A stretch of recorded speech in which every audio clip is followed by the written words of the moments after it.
ই কমার্সে লাস্ট কতদূর হয়েছিল আমাকে বলো।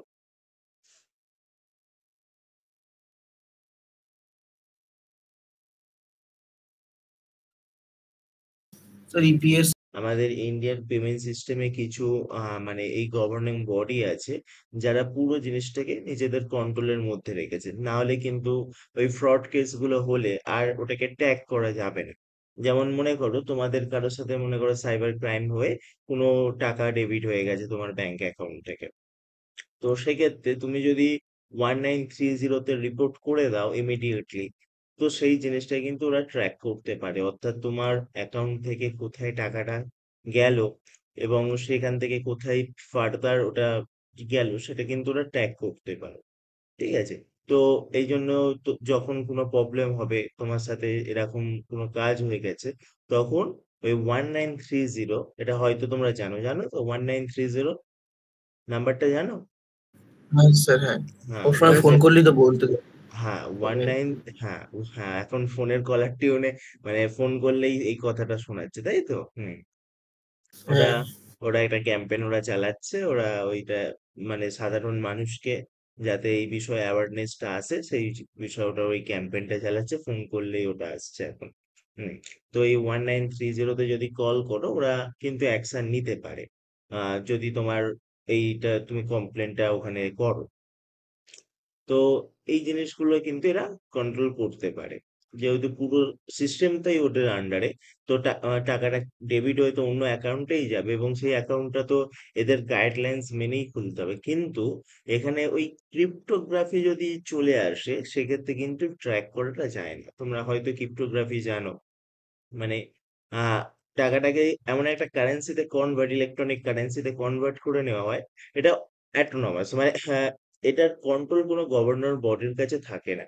বা যদি ওই টাকাটা ওরা স্পেন্ড করে দেয় ওই যে টাকাটা ওরা পেলো তোমার অ্যাকাউন্ট থেকে, মনে করো কোনো জিনিস কিনে নিল, তাহলে সেক্ষেত্রেও কিন্তু এগুলো ট্র্যাক করা যায় না। এগুলো কিন্তু কিছু আছে যেগুলোর ক্ষেত্রে কিন্তু আর গভর্নর বডি গুলো ট্র্যাক করতে পারে না। টাকাটা তোমার কাছ থেকে ডেবিট করে নিল, ওর অ্যাকাউন্টে এলো, সঙ্গে সঙ্গে স্পেন্ড করে নিল, মনে করে একটা ল্যাপটপ কিনে নিল। এবার ল্যাপটপ কিনে নিল, সেই কোম্পানির কাছে টাকাটা পৌঁছে গেল, এবার সে তো আর তার থেকে ট্র্যাক করে বের করতে পারবে না। ঠিক আছে? তো এই প্রবলেম গুলো কিন্তু আছে। ঠিক আছে? তাই যত তাড়াতাড়ি সম্ভব ইমিডিয়েট যদি তুমি অ্যাকশনটা নাও, তাহলে কিন্তু তোমার টাকা রিকভারি হওয়ার চান্সেসটা বেশি থাকে। ঠিক আছে? তো এই কথাগুলো মাথায় রেখো, যদি কারোর সাথে কোনোদিন ফ্রড হয় ইমিডিয়েটলি 1930-তে কল করবে। ঠিক আছে? এবার দেখো এখানে কি বলছে। The regulatory framework for the electronic payment systems in India is government by the Reserve Bank of India, RBI নাম তো শুনবেই। আমাদের ইন্ডিয়ার পুরো ব্যাংকিং সিস্টেমটাকেই কন্ট্রোল করছে RBI, and other relevant authorities.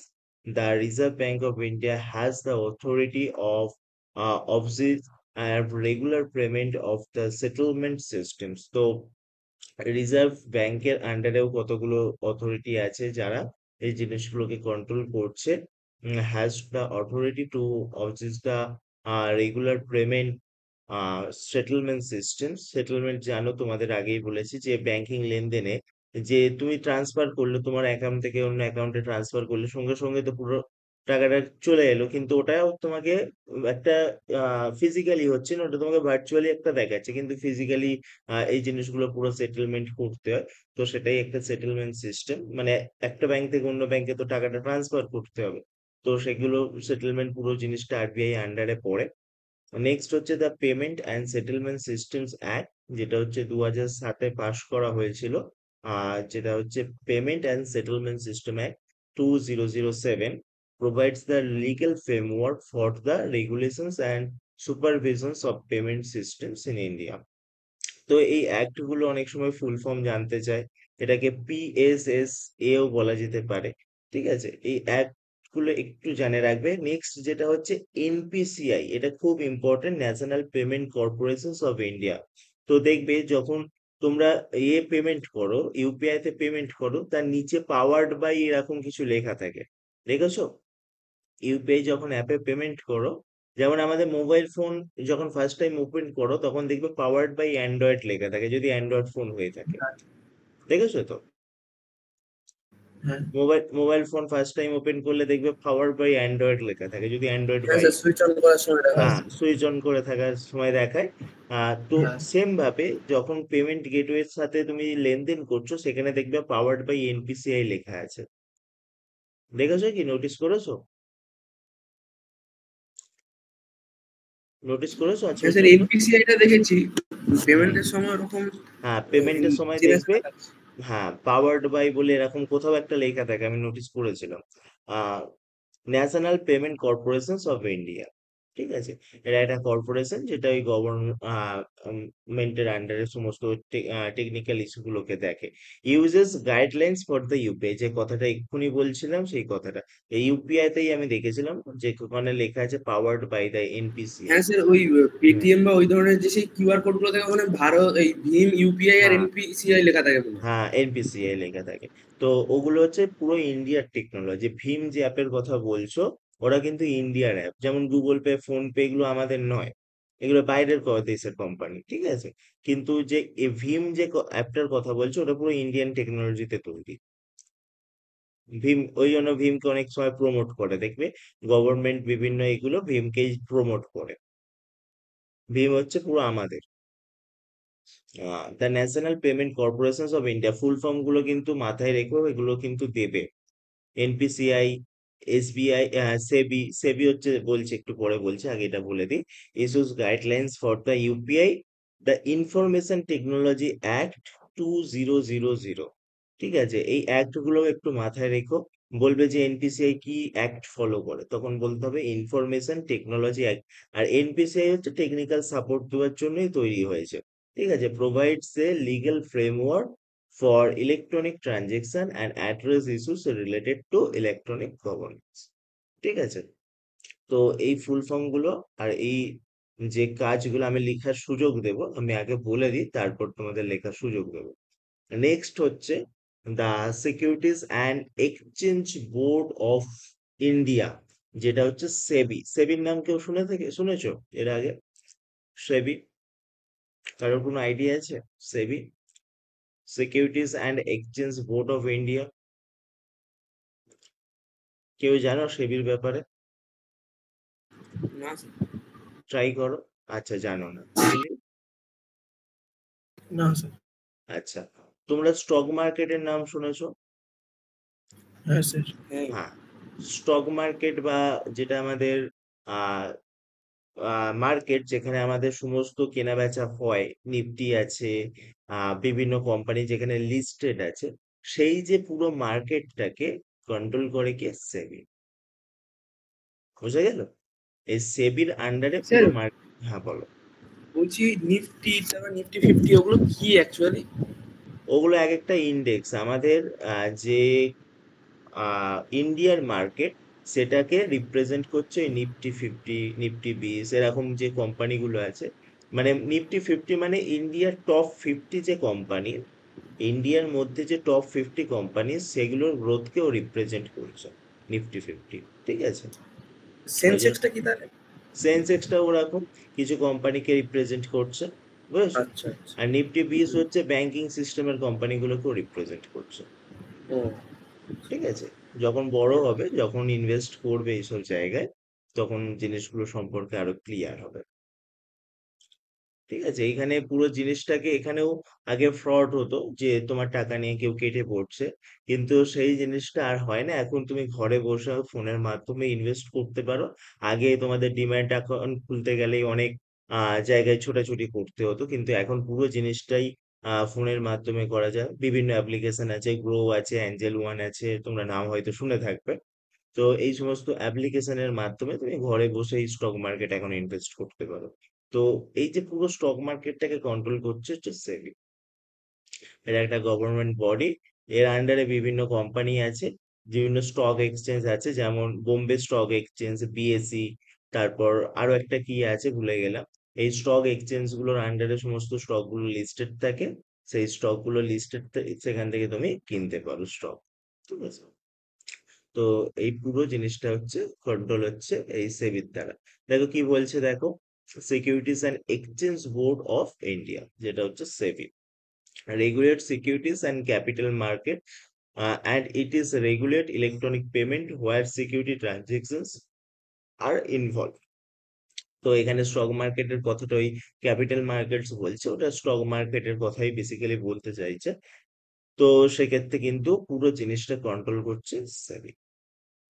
এরপর আরো কিছু আমাদের গভর্নমেন্ট বডি আছে যেগুলো পুরো জিনিসটাকে দেখছে, যেমন মিনিস্ট্রি অফ ফাইন্যান্স, ঠিক আছে, through is various departments provide outreaching policy, directions of guidelines related to the financial sectors including electronic payment systems. তো এখন পুরো জিনিসটা যখন ইলেকট্রনিক পেমেন্ট সিস্টেমে আছে, এই গভর্নর বডিগুলোকেও অ্যাক্টিভ হতে হবে, না হলে কিন্তু ওই যে ফ্রড হওয়ার চান্সেসটা বেড়ে যাবে। ওই জন্য পুরো যে কোনো সিস্টেমই যখন ইলেকট্রনিক ট্রানজাকশন করছে সেগুলো একটা পুরো সিস্টেমের আন্ডারে নিয়ে আসা হচ্ছে, যেমন আরবিআই এর আন্ডারে বা সেবির আন্ডারে বা এনপিসিআই এর আন্ডারে। আরবিআই এর আন্ডারে পুরো ব্যাংকিং সিস্টেম, সেবির আন্ডারে হচ্ছে তোমার পুরো স্টক মার্কেটের ব্যাপারগুলো, এনপিসিআই এর আন্ডারে তোমার ইউপিআই রিলেটেড ট্রানজাকশনের ব্যাপারগুলো। তো এইগুলোকে এইভাবে ক্যাটাগরাইজ করে সেপারেট করে বিভিন্ন অথরিটির আন্ডারে সেপারেট করে দেওয়া হয়েছে, ঠিক আছে, যার ফলে পুরো জিনিসটাকে যেন স্মুথলি ট্র্যাক করা যায়। কেউ যদি কোনো এখানে ফ্রড করার চেষ্টাও করে কারোর সাথে, সেগুলোকেও যেন ডিটেক্ট করে ওরা রিমুভ করতে পারে সিস্টেম থেকে, ঠিক আছে। এই জিনিসগুলো কিন্তু এখান থেকে, আর প্রত্যেকটা কোম্পানি যারা এই এর আন্ডারে আসছে তাদের কিন্তু এদের প্রপার গাইডলাইন্স মানতে হয়। যেমন ব্যাংকে যদি কোনো প্রবলেম হয়, তুমি যদি আরবিআই কে রিপোর্ট করো, যদি তোমার ব্যাংক সার্ভিস নাও দেয়, তখন আরবিআই কে যদি রিপোর্ট করে দাও, ও সার্ভিস দিতে বাধ্য। কারণ ব্যাংক যখন খুলেছিল আরবিআই এর আন্ডারে, ও কিন্তু সমস্ত আরবিআই এর গাইডলাইন্স মেনেই খুলেছিল। তাই ব্যাংক তোমাকে বাধ্য আরবিআই এর গাইডলাইন্স মেনে সার্ভিস দেওয়ার জন্য, ঠিক আছে। যখন দেখবে যে ব্যাংকের কোনো কর্মচারী তোমার সাথে মিসবিহেভ করছে, তোমার অ্যাকাউন্ট সম্পর্কে কোনো হেল্প করছে না, তুমি আরবিআই তে কমপ্লেন করতে পারো। আর আরবিআই তে কমপ্লেন করলে ওকে লিগ্যাল অ্যাকশন নিতে বাধ্য, কারণ ও সমস্ত জিনিস কিন্তু ওই আরবিআই গাইডলাইন্স মেনেই খুলেছিল, বুঝেছো। দ্য ডিপার্টমেন্ট অফ টেলিকমিউনিকেশন, অবশ্যই টেলিকমিউনিকেশনের হেল্প আছে এখানে। Oversees the telecommunication sectors and its regulates impact mobile base electronic payment service, mobile network operates and telecom service provide are subject of the regulated set of the TOT. এটাই short form, Department of Telecommunication, এটাকে সংক্ষেপে বলা হয় DoT. Next হচ্ছে RIDI, যেটার full form হচ্ছে Insurance Regulatory and Development Authority of India. তো insurance তোমরা হয়তো সবাই জানো, ইন্স্যুরেন্স সম্পর্কে সবারই আইডিয়া আছে। বিভিন্ন ইন্স্যুরেন্স হয়, হেলথ ইন্স্যুরেন্স হয়, তোমার গাড়ির ইন্স্যুরেন্স হয়। ইন্স্যুরেন্স সম্পর্কে সবার হোপফুলি আইডিয়া আছে, জানো তো ইন্স্যুরেন্স ব্যাপারটা কি? হ্যাঁ হ্যাঁ, তো ইন্স্যুরেন্স মানে ওই মান্থলি কিছু চার্জেস একটা কেটে তোমাকে একটা সুযোগ দেবে যে যদি তোমার কার ইন্স্যুরেন্স থাকে তাহলে তোমার গাড়ির অ্যাক্সিডেন্ট হলে সেটা ওরা রিপেয়ারিং করে দেবে। তো এইরকম কিছু ওরা টার্মস এন্ড কন্ডিশন বের করে ওরা ইন্স্যুরেন্স গুলো দেয়। হেলথ ইন্স্যুরেন্স, তোমার যদি কোনো ইমার্জেন্সি সিচুয়েশন হয়, তো সেক্ষেত্রে কিছু কভারেজ পাবে, 2 লাখ টাকা বা 5 লাখ টাকা, যেরকম তুমি প্যাকেজ নিয়ে থাকবে ইন্স্যুরেন্স কোম্পানি গুলোর থেকে। তো সেটাই বলছে, দেখো insurance Regulatory and Development Authority of India. তো এখানেও আগে ফ্রড হতো, তোমার কাছ থেকে টাকা নিয়ে তোমাকে সঠিক সার্ভিস দেওয়া হতো না। তো সেগুলোকে কন্ট্রোল করার জন্য যে বোর্ডটা এসেছে সেটা হচ্ছে IRDAI, insurance Regulatory and Development Authority of India. IRDI regulates the insurance sector in India.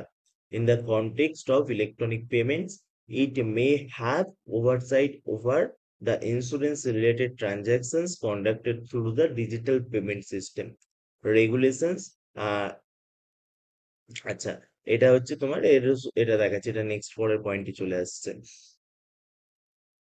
তাহলে এইটা কি করছে, আমাদের যে ইন্স্যুরেন্স কোম্পানি গুলো আছে সেগুলোকে পুরো অথরাইজড করছে, এবং সেখান থেকে ট্রানজেকশন গুলোকে ও মেনটেন করছে, এবং ওগুলো একটা স্ট্যাটাসও তারা রাখছে, যাতে পরবর্তীকালে ওই জিনিসগুলো কোনো যদি ফ্রড হয় ট্র্যাক করতে পারে। ক্লিয়ার এতদূর? সবাই বুঝতে পেরেছো তো? স্যার। সহায়ক পেমেন্ট সিস্টেম। তো দেখো, ফার্স্ট যেটা বলছিলাম, আরবিআই, যার ফুল ফর্ম হচ্ছে রিজার্ভ ব্যাংক অফ ইন্ডিয়া। তো কি বলছে দেখো, এর কিছু রুলস আছে, সেইগুলো একটু আমাদের মেনটেন করতে হয়। যে কোনো ব্যাংকিং সিস্টেম ওপেন করার ক্ষেত্রে এই রুলস গুলো আমাদের মেনটেন করতে হয়। দেখো, the RBI plays a central role in regarding EPS। EPS এর ফুল ফর্ম জানো তো? EPS এর ফুল ফর্ম কি? তো কিসের? EPS, EPS. Electronic payment system. একদম, ইলেকট্রনিক পেমেন্ট সিস্টেম মাথায় রেখে ওটাই পড়ছো। EPS in India through various guidelines and frameworks. তো দেখো কি বলছে, payment and settlement system act 2007, যেটা ফার্স্টেই আমি বলেছিলাম, এই অ্যাক্টটা ফলো করে। This legislations of provides the legal foundations for the regulating and oversight the payment systems in India. It empowers the RBI to supervise and regulating functionalities of EPS, maintain financial stability and customer protections. তো তোমরা হয়তো জেনে থাকবে, কোনো bank যদি কোনো কারণে বন্ধও হয়ে যায়, যদি 5 লাখ টাকার অব্দি কম তোমার অ্যামাউন্ট ওখানে থাকে, তুমি কিন্তু সেটা ফেরত পাবে। মনে করো কোনো ব্যাংক কোনো কারণে বন্ধ হয়ে গেল, তোমার সেখানে অ্যাকাউন্ট আছে, যদি 5 লাখ টাকার কম থাকে তাহলে কিন্তু তুমি ফেরত পাবে, পুরো টাকাটাই ফেরত পাবে।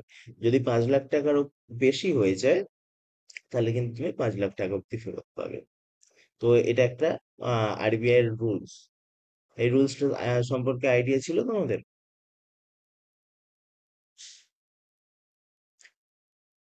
না স্যার।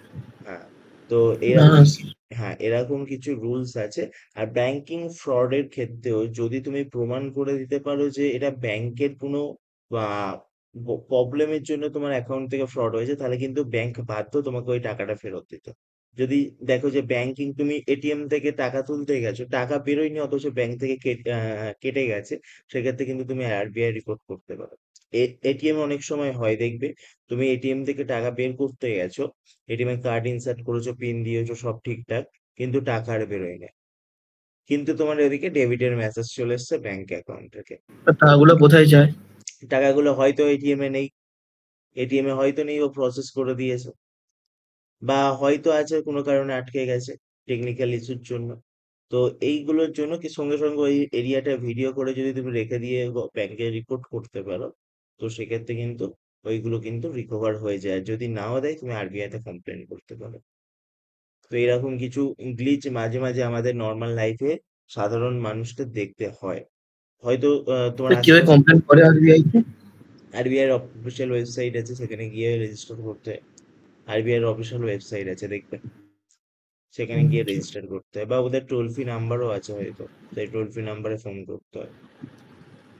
স্যার, হ্যাঁ, বলো। বলছি ওই যদি এরকম হয় না, অনেক সময় ফোন রিচার্জ করার পর রিচার্জ হয় না, ওরা বলে না হ্যাঁ, যে কিছু বিজনেস ডে এর মধ্যে দেবে, দেরিটা করে কেন? বিজনেস ডে মানে 2 থেকে 3 ডেজ। যদি সানডে ইনক্লুড হয় তাহলে সেক্ষেত্রে একদিন বেড়ে যাবে, বা কোনো ছুটি না থাকলে আমার ও সেক্ষেত্রে তাও বেড়ে ওই যাবে। 2 দিন 3 দিন ধরে রাখে কেন? সঙ্গে সঙ্গে দিয়ে দেয়। হ্যাঁ, ওটা রিফান্ডে ও কিছু পলিসি আছে। দেখো, একটা পেমেন্ট যখন হয় সেটার কতগুলো সার্কেল থাকে।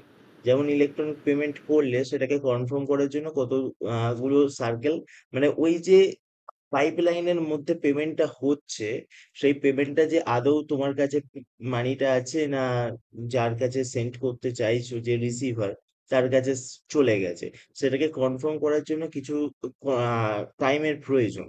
নাহলে সেটাকে বোঝা যায় না প্রপার ওয়েতে কোথায় পেমেন্টের মানিটা আটকে আছে। হয়তো সেটা প্রসেসিং এ গিয়ে আটকে গেছে, হয়তো সেটা রিসিভার এন্ডে চলে গেছে। তো রিসিভার এন্ডে চলে গেলে দেখবে তোমাকে সাকসেসফুল এর মেসেজ চলে আসবে। যদি না যায় তোমার অ্যাকাউন্টে থাকে, তাহলে ফেলিয়ার এর মেসেজ আসবে, যে ট্রানজেকশন ইজ ফেল্ড। আমি তো স্টেপ গুলো দেখায় পর পর ওই সবুজ হতে হতে যায়। হ্যাঁ, হ্যাঁ, হ্যাঁ। তো এগুলো হচ্ছে তোমার ওটা পাইপলাইনে কোথায় টাকাটা আটকে আছে ওটা কনফার্ম করতে ওদের টাইম লাগে।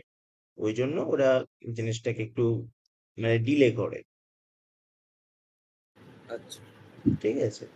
আর মোটামুটি 2 থেকে 3 উইকে ওয়ার্ক ডেজ এর মধ্যে ওটা দিয়ে দেয়, যদি তুমি কোনো অথেন্টিকেট জায়গা থেকে করো। আর যদি কোনো ফ্রড কিছু ইউজ করো, তো সে টাকা নিয়ে ভেগে যাবে।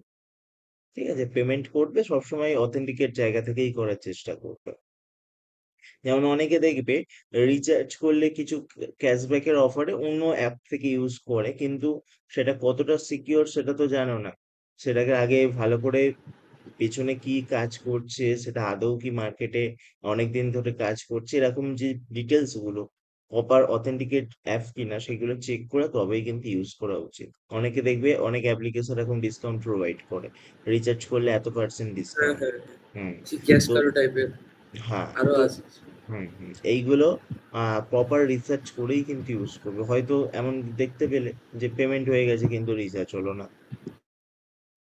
না, আমার ওটা ওই মাই জিও অ্যাপ থেকেই হয়েছিল, মানে ওই অ্যাপ থেকে করেছিল বাবা, হুম। কিন্তু হয়নি।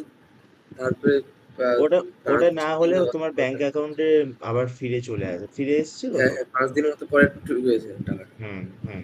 ওরা অফার মানে যত টাইম পিরিয়ডের মধ্যে 2 থেকে 3 দিন দেখে, ওর মধ্যেই ওরা ওটা হয় কনফার্ম করে রিচার্জটা কমপ্লিট করে দেবে, নয় তোমার ব্যাংক অ্যাকাউন্টে ফিরে আসবে। দুটোর মধ্যে যে কোনো একটা হবে। তো ইলেকট্রনিক পেমেন্ট সিস্টেমে এইটা ভয় নেই যে আমার টাকা চলে গেছে মানে আর পাবে না। হয় সেই সাইডে চলে যাবে, নয় তোমার কাছে আবার ব্যাকে চলে আসবে। যদি ঠিকঠাক ইনফরমেশন যাও, আর তুমি যদি ফোন নাম্বারই ভুল দাও, ভুল দিয়ে রিসার্চ করো, সেক্ষেত্রে তো রিচার্জ কমপ্লিট সাকসেসফুল, অন্য অ্যাকাউন্টে রিচার্জ হয়ে গেছে। ঠিক আছে? তো ইলেকট্রনিক সিস্টেমে একটু এগুলোর উপর কেয়ারফুলি হতে হয়। বুঝছো তো? কি বললাম বুঝতে পারলে? তুমি ভুল নাম্বার দিয়ে রিসার্চ করছো, কিন্তু সেটা কমপ্লিট, মানে রিচার্জটা হয়েছে কিন্তু তার কাছে হয়েছে, তোমার অ্যাকাউন্টে হয়নি। তো এই জিনিসগুলো আমাদের একটু কেয়ারফুলি হতে হয় ইলেকট্রনিক পেমেন্ট সিস্টেম ইউজ করার জন্য। নেক্সট হচ্ছে guidelines and prepaid payment instruments, যেটাকে আমরা পিপিআই বলছি। The RBI issues guidelines the government the insurance and operations prepaid payment uh, inst- uh, instrument, including digital wallets and prepaid cards. These guidelines outline parameters such as insurance limit, loads limits, and know your customer. KYC ফুল ফর্মটা মাথায় রেখো। কেওয়াইসির ফুল form হচ্ছে know your customer requirements. ঠিক আছে? অনেক সময় দিয়ে দেয় কেওয়াইসির ফুল ফর্ম কি। জিনিসটা কি কেওয়াইসি?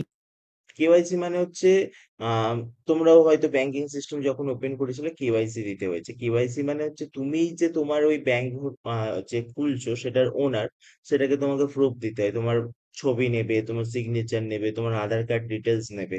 তো এটা হচ্ছে মানে তুমি যে অথেন্টিকেট, যে তোমার ওই অ্যাকাউন্টটাকে ওন করছো, সেটাকে বোঝানোর জন্য কেওয়াইসি দিতে হয়।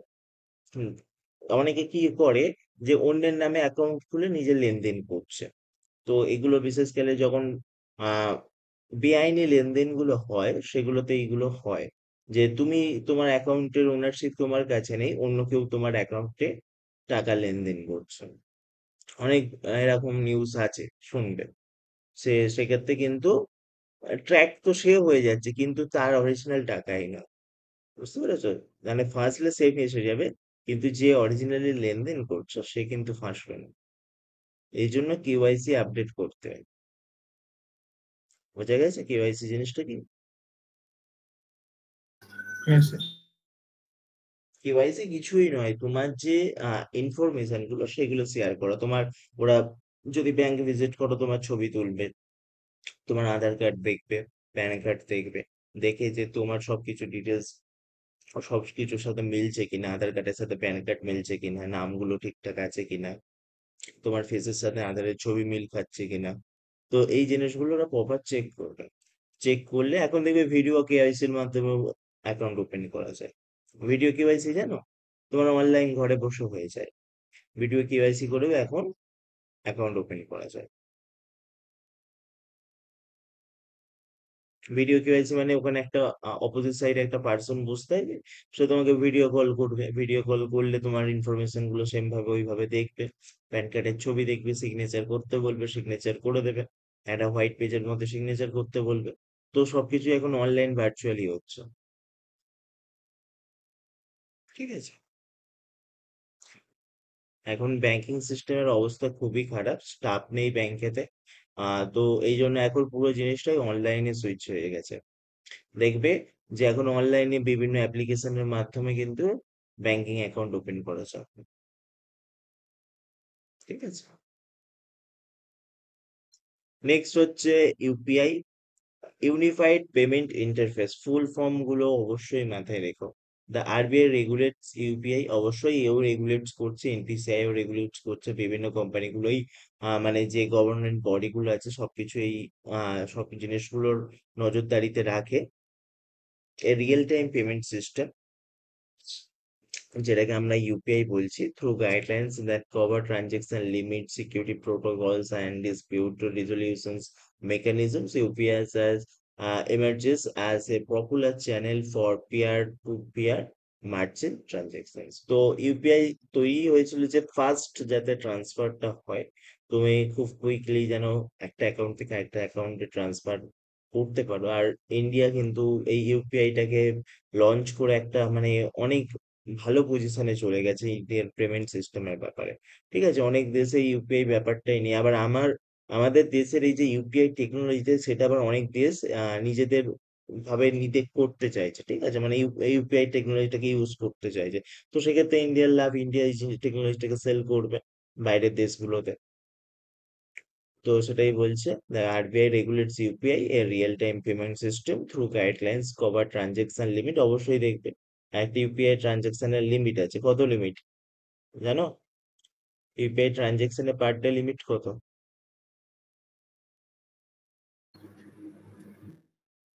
মানে টাকা লেনদেনের অ্যামাউন্ট।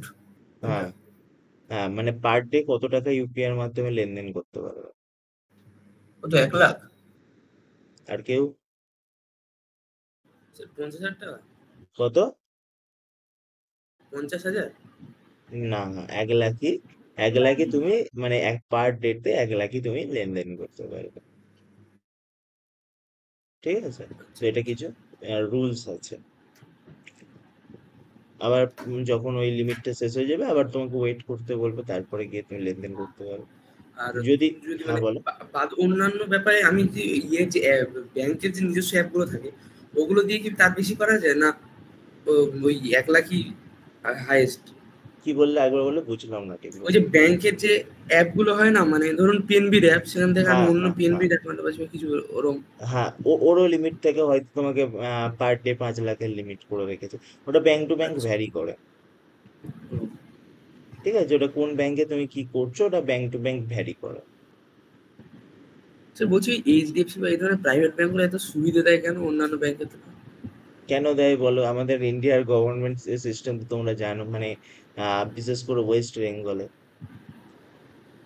কি? ব্যাংক। হ্যাঁ, বলো। ওই ব্যাংক, ওই ব্যাংকগুলি শুধু দেখি বিভিন্ন। গভর্নমেন্ট ব্যাংক অনেক বেশি সিকিউর, মানে হ্যাঁ। ফ্রড হওয়ার চান্সটা কম। সেই পুরাতন ধ্যান ধারণা এখন অনেকের মধ্যেই আছে। ঠিক আছে, ওই জন্য। প্রাইভেট ব্যাংকে কখনো ফ্রড হয় না তো। কোন ব্যাংকে? কি প্রাইভেট বলছো? ব্যাংকে প্রাইভেট ব্যাংকেও ফ্রডের হতে কোনো পারে, খবর শোনা যায় না। প্রাইভেট ব্যাংকেও হতে পারে, গভর্নমেন্ট ব্যাংকেও হতে পারে। ওটার তো কোনো লিমিট নেই। কে কোন ব্যাংকে অ্যাকাউন্ট খুলেছে, কিভাবে তার ডিটেলস ফাঁস হয়ে গেছে, সেটা তো কেউ বলতে পারছে না। ঠিক আছে, সেটা তোমার যে কোনো ব্যাংক অ্যাকাউন্টেই হতে পারে। তা হতে পারে প্রাইভেট, হতে পারে গভর্নমেন্ট, ওরকম কোনো ব্যাপার আচ্ছা, নেই। প্রাইভেট গুলো আরবিআই এর আন্ডারে খোলা? সব যে কোনো ব্যাংকিং সিস্টেম যখন ওপেন হবে তাকে আরবিআই গাইডলাইন্স মানতে হবে। ঠিক আছে, ইন্ডিয়াতে ব্যাংকিং সিস্টেম চালু করতে গেলে তোমার আরবিআই গাইডলাইন্স মানতেই হবে। ঠিক আছে, তো আরবিআই এই পয়েন্ট কটা একটু সবাই নোট করে রাখো। পয়েন্ট গুলো নোট করো, সাথে ভেতরে দুই একটা কথা একটু লিখে রাখো, তারপর আমরা এনপিসিআই টা আরো একটু ডিটেলসে পড়বো। হয়ে গেলে জানাও। ফুল ফর্ম হচ্ছে national payment corporations of India. তো এটা আজকে নোটিস করো, যে কোনো পেমেন্ট সিস্টেমের নিচের দিকে দেখবে পাওয়ার্ড বাই এনপিসিআই লেখা থাকে, বা ব্যাংকিং নামও লেখা থাকে। অনেক সময় দেখবে কোনো ব্যাংকিং আন্ডারে যদি সেই অ্যাপ্লিকেশনটা রান হয়, তাহলে লিখবে পাওয়ার্ড বাই ব্যাংকিং সিস্টেমের নামও লেখা থাকে। ঠিক আছে। স্যার, গুগল পেতে ওকে আইসিআইসিআই ওটা লেখা থাকে, ওটা কি ওর ওই পাওয়ার বাই ওটা?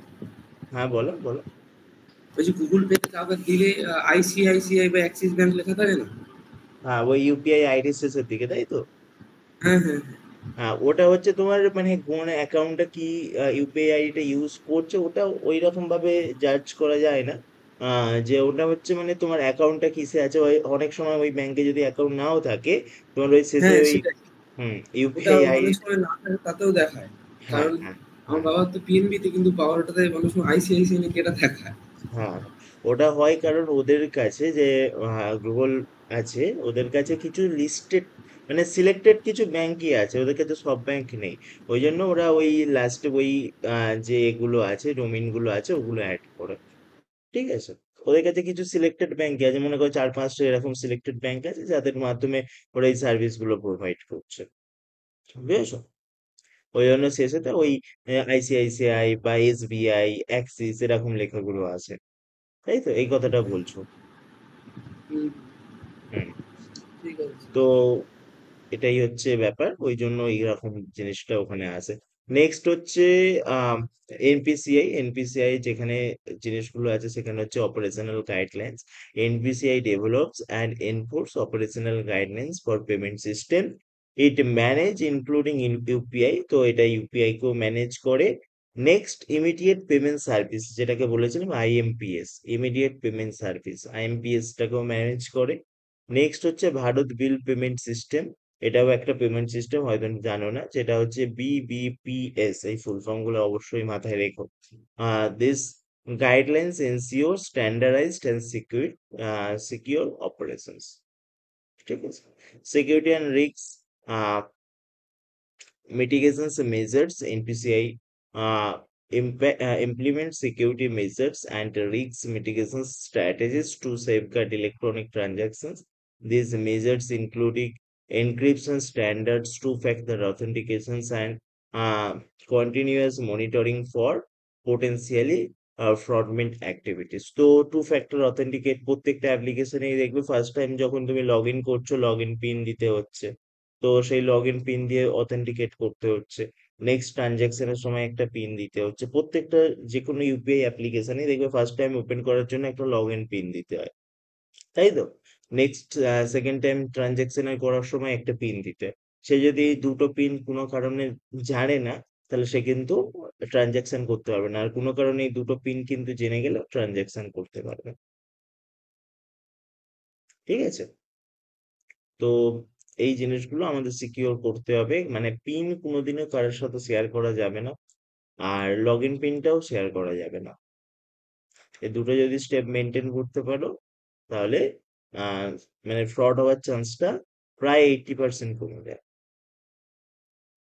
তারপরেও ফ্রড হতে পারে, ওটিপি বেরিয়ে গেলে ফ্রড হয়ে যেতে পারে, বা বিভিন্ন রকম কারণ থাকে পেছনে।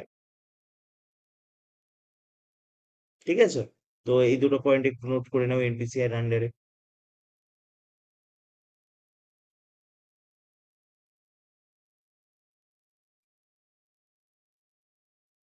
ফুল ফর্ম গুলো হাইলাইট করে রেখো। নেক্সট হচ্ছে আধার রেগুলেটরি বডিজ, কিছু আধার রেগুলেটরি বডিজ আছে, আহ দেখো সেগুলো কি আছে। Several other regulatory bodies also have a role in governing APS, Securities and Exchange Board of India, যেটা আগেই বললাম সেবি। তো সেই জিনিসটা আবারও ঘুরে ফিরে এসছে। সেবি while primarily focus on securities market regulations, তো এই স্টক মার্কেটের কথাই বলছে, may have implications of APS, especially in area related in digital wallet and financial instruments। ঠিক আছে, তো এইগুলোতে এরা ফেসিলিটি প্রোভাইড করে, মানে সিকিউরিটির ফেসিলিটি প্রোভাইড করে। নেক্সট হচ্ছে আইআরডিএআই, যেটার ফুল ফর্ম হচ্ছে Insurance Regulatory and Development Authority of India, overseas the insurance sector. Regulations related to EPS insurance transactions may fall under the purview. Next, customer protection regulations. So, customer protection regulations focusing on the transparency, disclosures, and dispute resolutions impact EPS to safeguard user interest. তো অবশ্যই interest খারাপ হয়ে যেতেই পারে একটা ইউজারের, যদি সে payment করছে পেমেন্টটা বারবার ফেল হয়ে যায়, তার অ্যাকাউন্ট থেকে ডেবিট হয়ে যায় কিন্তু কাজটা ঠিকঠাক ভাবে কমপ্লিট না হয়, তো সেক্ষেত্রে কাস্টমারের একটা নেগেটিভ ফিডব্যাক আসতেই পারে। তাই জন্য এইগুলো ট্রান্সপারেন্সি, তারপর ডিসক্লোজার্স, ডিসপিউট রেজলিউশন, এই সার্ভিসগুলো প্রোভাইড করে করতে হয়, তবেই কাস্টমারের ভরসা এর ওপর বজায় থাকে। নেক্সট হচ্ছে দেখো data protection and privacy laws. অবশ্যই ডাটা প্রোটেকশন করতে হবে। তুমি যে কোনো অ্যাপ্লিকেশনের মাধ্যমে ইউপিআই খুলেছো বলে এই নয় যে তোমার অ্যাপ্লিকেশন, ওই অ্যাপ্লিকেশনটা তোমার সমস্ত ডিটেলস বাইরে সেল করতে পারে। সেল করলে কিন্তু তোমার ইনফরমেশন লিক হবে। মনে করো তো ইউপিআই খুলতে গেলে ফার্স্ট টাইম কি দিতে হয়? ডেবিট কার্ড ডিটেলস দিতে হয় তো। তোমরা হয়তো ইউপিআই খুলেছো, ফার্স্ট টাইম কি দিতে হয়? খুলেছো কি কেউ ইউপিআই? ডিটেলস লাগে। হ্যাঁ, কার্ড ডিটেলস দিতে হয়। তো এবার মনে করো কেউ কার্ড ডিটেলস সেল করে দিচ্ছে, তো সেইগুলো তো ঠিক নয়। ওই জন্য data protection and privacy law আছে। The introduction of data protection law such as personal data protections bill address concerns related and handling protections of users data within EPS. These regulations collectively form robust framework ensuring the secure and efficient functioning electronic payment systems in India. It is important to say updated on any amendments of new regulations introduced by these regulatory bodies. ঠিক আছে, এই জন্য এই জিনিসগুলোকে ওদের maintain করতে হয়, নাহলে কিন্তু ওরা ওই লিস্ট থেকে বার হয়ে যাবে আর বিজনেস করতে পারবে না। বুঝেছো? তাই জন্য যারা পেমেন্ট সিস্টেম গেটওয়ে কিছু সাথে ইউপিআই লিঙ্ক করছে তাদের কিন্তু প্রপার গাইডেন্স ফলো করতে হবে। ঠিক আছে, তো এই কটা একটু নোট করো।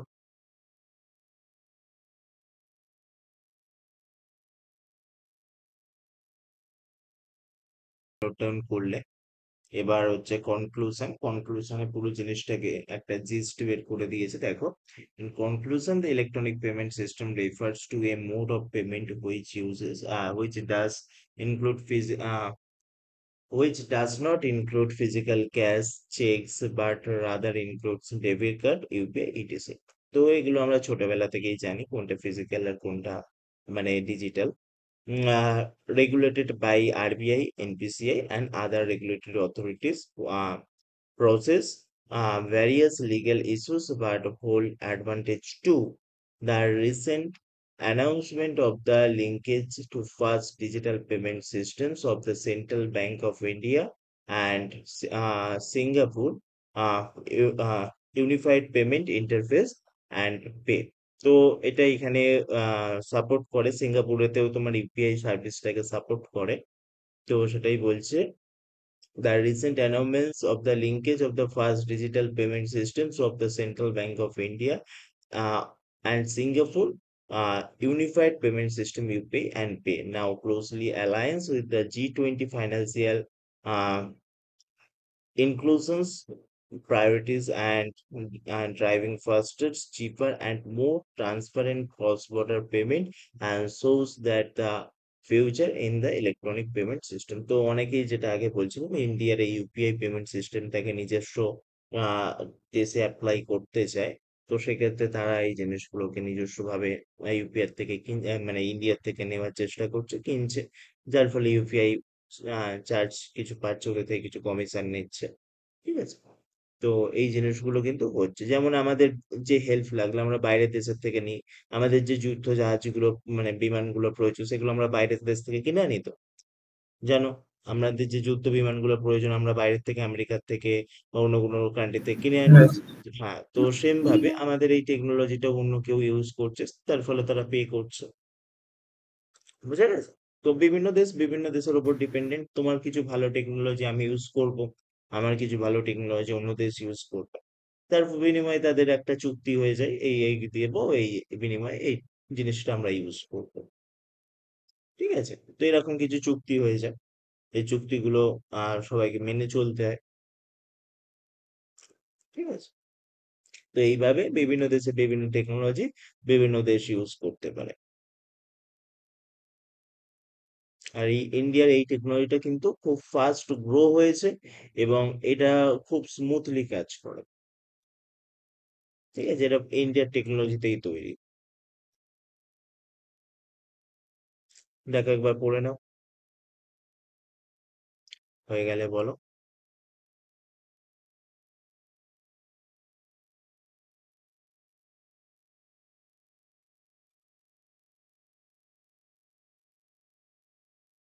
আস্তে আস্তে সমস্ত এই প্রাইভেটের দিকেই শিফট হয়ে যাবে, কারণ গভর্নমেন্টের সেই সাপোর্ট দেওয়ার আর জায়গা নেই। দেখতেই পাচ্ছ গভর্নমেন্ট ব্যাংকিং সিস্টেম গুলোর অবস্থা, স্টাফ নেই, গেলে ঘন্টার পর ঘন্টা লাইন দিতে হয়। ওই জন্য এখন আস্তে আস্তে সব গভর্নমেন্ট থেকে প্রাইভেটের দিকেই চলে আসছে, এবং প্রাইভেটের সার্ভিসটাও ভালো পাওয়া যাচ্ছে, এবং তারা তোমার কথাটা অন্তত শুনবে। গভর্নমেন্টে কি হয়, কথা শুনবে না, তাড়িয়ে দেওয়া দিতে পারলে বাঁচে। ঠিক আছে। তো এখন এই যে ইউপিআই অনলাইন লেনদেন হয়ে অনেকটা সুবিধা হয়ে গেছে। আগে কি হতো, টাকা তুলতে গেলে তোমার ব্যাংকে গিয়ে লাইন দিতে হতো, আর এখন ইউপিআই হয়ে গিয়ে সেই সুযোগটা অনেকটাই কমে গেছে, মানে ব্যাংকে আর কেউ যায় না, ওই অনলাইনেই ট্রানজ্যাকশন হয়, তাই তো? হুম। তো এটা ঠিক আছে, একটু লিখে নাও।